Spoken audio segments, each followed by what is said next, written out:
राहुल गांधी का अभी पता नहीं और कौन एडवाइजर अभी सामने लगा है।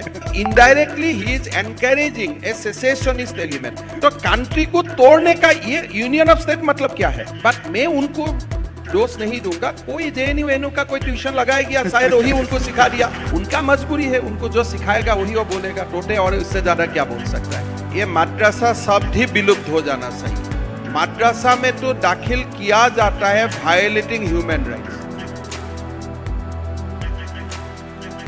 कल भी मैंने एक देखा कि भारत एक यूनियन ऑफ स्टेट, तो मेरा 5000 साल का संस्कृति कहां गया? अगर भारत एक यूनियन ऑफ स्टेट्स है, that means you are disputing everything India has. अगर भारत एक यूनियन ऑफ स्टेट ही था तो गोपीनाथ बरदलोई जी को क्या आपत्ति था कि मुझको पाकिस्तान दिया गया था, मैं पाकिस्तान में ही चला जाता था। लेकिन असम का लोगों ने लड़ा कि मुझको पाकिस्तान नहीं जाना है, हमको भारत में रहना है, इसलिए भारत मेरा आत्मा है। अगर बोलते नहीं ये एक एग्रीमेंट कर दिया। अभी राहुल गांधी ऐसा समझा रहा है लोगों को जैसे आपका और मेरा बीच में कोई कॉन्ट्रेक्चुअल एग्रीमेंट हुआ था। भाई, स्वाधीनता का पहले जब गांधी जी को सारा देशवासी ने अपना लीडर समझा, तो अब क्या कोई कॉन्ट्रेक्चुअल एग्रीमेंट हुआ था क्या गांधी जी का साथ? इंडियन नेशनल कांग्रेस जो नाम हुआ, भारतीय जातीय कांग्रेस हुआ, हर जगह में आपका कॉन्फ्रेंस हुआ, तब क्या कोई यूनियन ऑफ स्टेट का कोई एग्रीमेंट हुआ था क्या? तो ये राहुल गांधी का अभी पता नहीं और कौन एडवाइजर अभी सामने लगा है। तो कंट्री को तोड़ने का ये यूनियन ऑफ स्टेट मतलब क्या है? बोला आपने निगोशिएट किया भारत में आने में, मतलब अगर आप निगोशिएट किया तो you can the negotiate also to go back. मतलब indirectly he is encouraging a secessionist element. 5000 साल रामायण, महाभारत, कौटिल्य, चाणक्य, चंद्रगुप्त, लासित बरफुकन, शिवाजी, ये कहां गया ये सारे सब?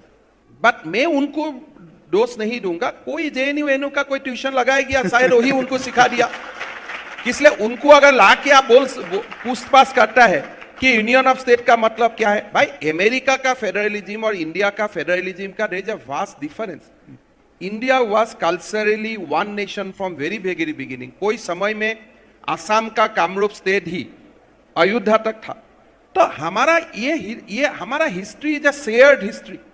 आप दक्षिणात्य का भी एक लोगों का नाम कृष्ण होता है, असम का लोगों का भी एक नाम कृष्ण होता है, राम सब जगह होता है। तो आप ऐसे कोई आके एग्रीमेंट करके भारत को यूनियन ऑफ स्टेट बना दिया, वो नहीं होता है। लेकिन उनका मजबूरी है, उनको जो सिखाएगा वही वो बोलेगा टोटे, और उससे ज्यादा क्या बोल सकता है। ये मद्रासा शब्द ही विलुप्त हो जाना चाहिए। जब तक ये मद्रासा दिमाग में घूमते रहेगा तब तक बच्चा को भी डॉक्टर इंजीनियर नहीं बन सकता है।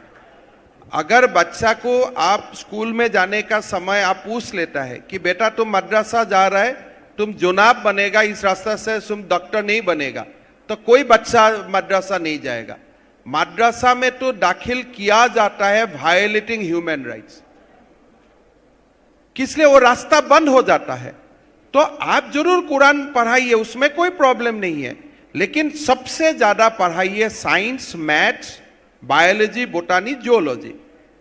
तो इसीलिए मद्रासा सब विलुप्त हो जाना चाहिए, नॉर्मल एजुकेशन होना चाहिए। और घर में आप खूब आपका धर्म पुथी पढ़ाइए, पूरा 2 to 3 घंटा धर्म पुथी पढ़ाइए, लेकिन स्कूल में ऐसा ही शिक्षा दीजिए जो शिक्षा से आपका बेटा डॉक्टर और इंजीनियर बन सकता है, प्रोफेसर बन सकता है, साइंटिस्ट बन सकता है जी। और भाई साहब, और एक बात है, मैं आपको बताता हूं, कोई जो आप बोल रहे हैं मुसलमान लोग कुरान कंठस्थ कर रहा है तो इसलिए उनमें बहुत ज्यादा मेरिट होता है, ये सारा मुसलमान भाई हिंदू था।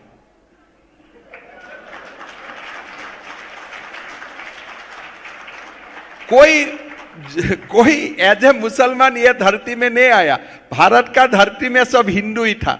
तो आई विल गिव क्रेडिट, अगर कोई मुसलमान बच्चा बहुत ज्यादा मेरिटेरियस है, I will also give a part of credit to his Hindu past.